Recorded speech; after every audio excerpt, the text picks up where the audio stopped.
Hello dear friends, welcome back to A Nurse in the Kitchen. This is your friend Chef Nurse Maggie, and I am here to show you how to make my awesome marinara sauce. Are you ready? Okay, so let's point the camera to the ingredients. Okay, to make good marinara, you need a few ingredients. Diced onions, lots of chopped garlic,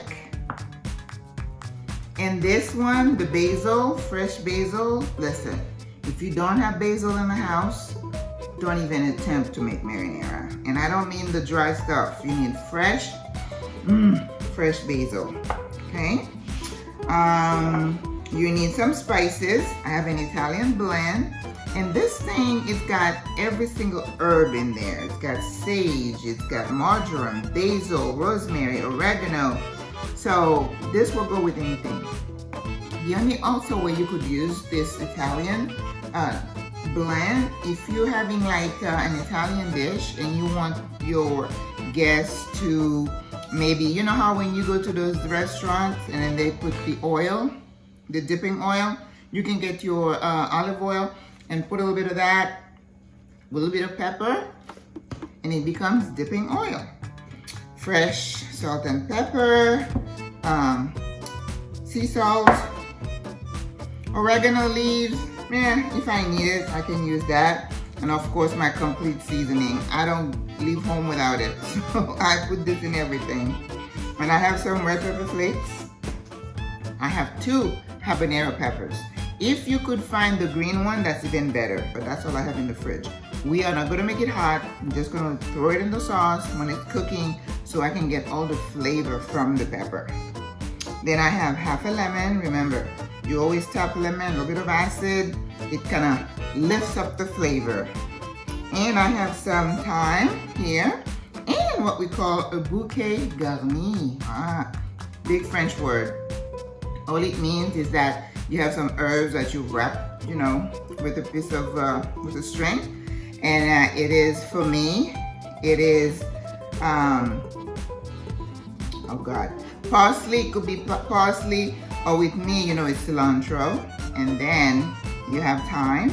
If you had fresh bay leaves, you could add it to this, but I don't have fresh one. You can use a dry one. The only thing is you gotta make sure you take it out before you serve, because these things are very potent. And of course, you have your sauces, okay? You need to have tomato sauce or puree, and then you have diced tomatoes. So just, you know, whatever brand you prefer is perfectly fine. What you wanna do, you wanna do like 3 to 1. You wanna have like 3 cans of puree to 1 can of diced, because you don't want it to have to be too meaty, but you also want, you know, a little bit of that in there. And you're gonna need some white wine. I just happen to have Chardonnay, but cooking oil would be fine too. Again, depending on how much sauce you're making, will determine how much of the wine that you use. And for my sauce, I always add a little bit of white sugar. I know, if you make a pot of sauce, a little bit of white sugar is not gonna give you diabetes, okay? Don't let anybody fool you with that. That's not the case. And the other thing that I use, just to add a little bit of flavor, it's a mirepoix. A little bit of mirepoix. This thing you can get on Amazon. When I don't have stock, all I can do is just put like a tablespoon or a teaspoon of this. It just has some salt in it, so be careful how much you use. You put it in your sauce and you just give your sauce a little kick. Perfect. And once it's cooked, it simmers down. Then you can finish it with a pat of butter, what we call monte au beurre. Another one of those fancy words. And all it means is that you're just gonna top it with some butter to make it nice and silky. Okay? Now that you've seen the ingredients, I can show my face again.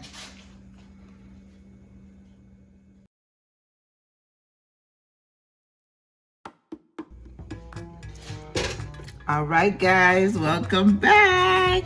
It's still me. Okay, I have put about 2 to 3 tablespoons of extra virgin olive oil in this pan. And we're going to add our onions first.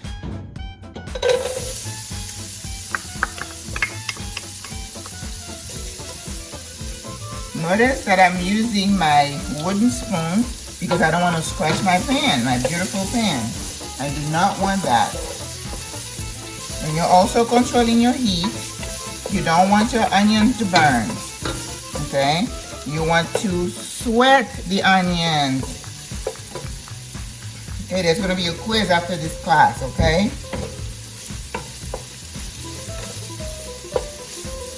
Beautiful. My meatballs are marinating. And when I finish with the sauce, we're going to finish the meatballs. So when I finish, I can show you, you can make spaghetti and meatballs. You can make a meatball sandwich. You could make crostinis that you dip in the sauce. What else can you eat with that sauce? I have put it in my ratatouille. It adds a little different Italian flavor to my French dish. This is not something I would use with rice or anything, but it could go with vegetables. We can do chicken parmesan next time. What I'm going to do with this sauce, I am going to put them in containers and then freeze them. And then I'll take them out. When I'm making chicken parmesan, I can show you. Just like you can do at home for your family. You make a batch of this, let's say on a Saturday, and then you make mini containers, put them in your freezer. If you know you're going to use them the next day with spaghetti or whatever, you could make pizza with that. You could make a flatbread. Do you see how versatile this thing is? Alright, so you see how the onions are nice and what we call translucent? That means they're just shiny. So that means they're ready. So now I'm going to put the garlic. Because you don't want to put, I've seen chefs put them together. I don't. Because I feel like the garlic cooks so much faster and I don't want to burn it. So I always do the onions first. Again, that's my preference. Not a criticism of anybody. You know, Maggie doesn't criticize anyone. We do whatever we want. We all have, you know, our preferences, which is perfectly fine.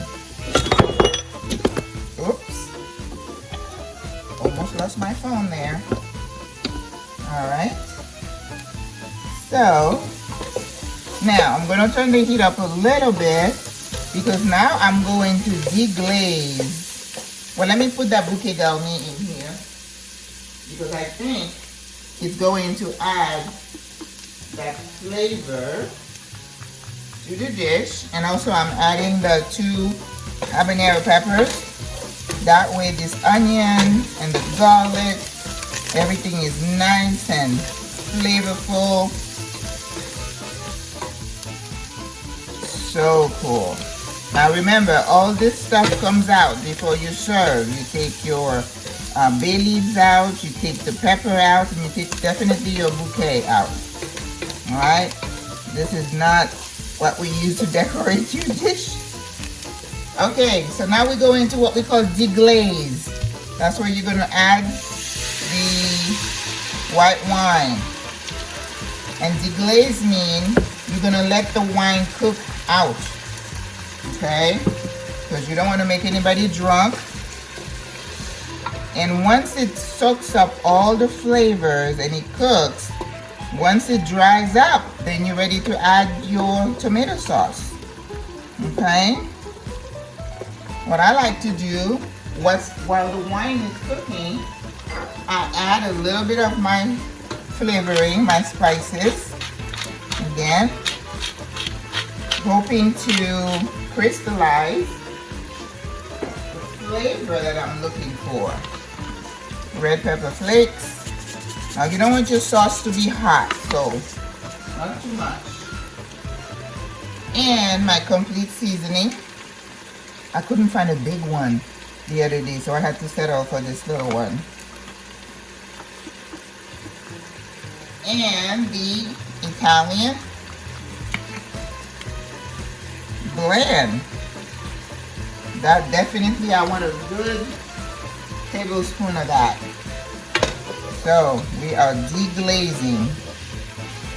I find when I am cooking, if I put the spices like this, it kind of solidifies. It just kind of sticks to what I'm trying to do to develop that flavor. The other day I was watching this show, and this Caribbean chef, I mean, he's got a very popular channel on Instagram, and he was cooking some rice, and he baked the coconut rice with the peas and everything else with the spices. And his question was, do you ever cook your rice in the oven? And I look at him like, no. Because when I'm cooking rice, you see what I'm doing here? Instead of putting the wine in here, I put the peas in there. I would put all my spices. Then I would put the rice and let the rice, you know, become translucent and very nice and clear and shiny. Then I put my water on my stock. Come on, you can't get that kind of flavoring just by putting rice and peas and coconut milk and everything else in there. You're not gonna get the same flavor. Sorry, chef. But anyway, that's my preference.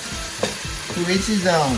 Now see how the wine has evaporated. So there is no chance you're gonna get drunk on that. It's just for flavor. So now we're gonna add our tomato sauce and our tomato, the diced tomato, 2 and 3. All right. So we have 3 cans. Let's see. That looks pretty thick. So we don't need to add any water to this. All we want to do is to build that flavor profile. But I like to just rinse my pan with a little bit of water so I can get all the sauce out. Just a tad. Okay. So now this, you're gonna, you're going to, you have to lower your heat, because then that tomato sauce is gonna start splashing everywhere. You're gonna have a mess. So what you want to do is cover it up and let it simmer. Let me get a taste. Oh, we're gonna have to add a lot more flavor to this. Okay. So, one thing I wanted to show you. This water is what was left of my pickles, which is the vinegar, the pickled cabbage, and oops. Time to cover it.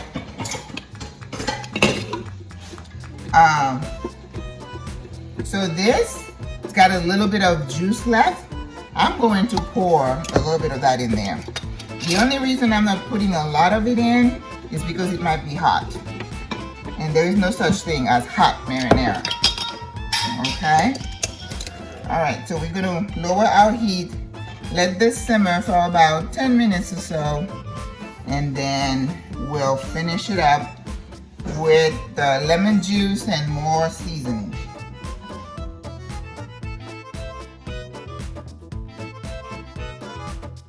Okay, our sauce has simmered down. As you could see, it's the perfect consistency. It's not too thick, it's not too watery. Now we still have the habanero in here. They're whole, so it's safe. So I'm gonna add the sugar. It's a good time to add the basil. Add my basil, the sugar, and my mirepoix to give me a little bit of flavor. Okay, I'm gonna start with this much because, like I said, it's got some salt in it, and I don't want my sauce to be too salty. And then we're gonna, doctor it until we get to the flavor that we want. That basil is gonna be in there. As with all herbs, you always want to add your herbs towards the end. I'm gonna add a little bit of lemon juice. Lemon juice is just, I don't know, it just adds a certain je ne sais quoi to your dish. Okay, let's get a mix. We may have to add a little bit of salt. Gonna taste. We taste the Haitian way. All right, chefs, don't get upset. It's getting there. Let's see what I need to add. A little bit of adobo seasoning. A little bit of the green seasoning, complete.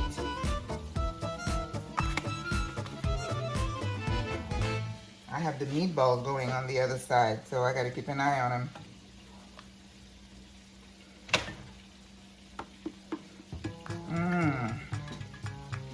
Once it gets to the taste that I want, you know, as a cook, when you get to that taste that you're looking for, once you get it, you know. And then you're like, that's it. Not quite. Let's see, what's missing?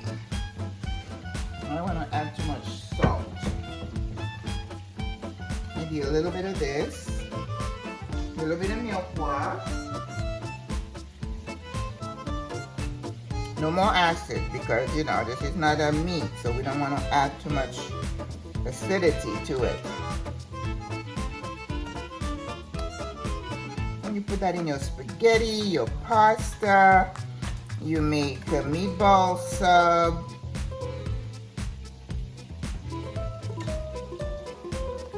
I think what I need right now is that little bit of butter. Monte au beurre. And we should be done. Butter, remember, I didn't say margarine. Butter, like a tablespoon or two. Who's counting? I'm not. Perfect. Monte au beurre. I think Chef Chenefield should be proud. Okay. And then, when we're ready to serve, I'll take my bouquet garni out.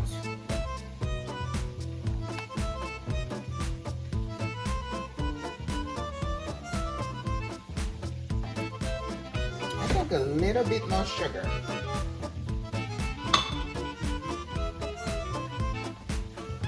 Remember, as a chef, you are just trying. Cooking is not an exact science, okay? This is not like baking where you're afraid to go half an ounce over. You mix, you add a little bit of this, a little bit of that until you get to the flavor that you want.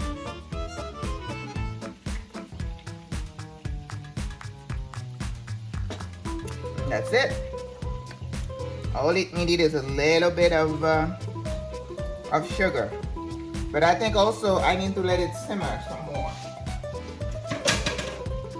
So I'm going to cover it and let it simmer. So it's basically done.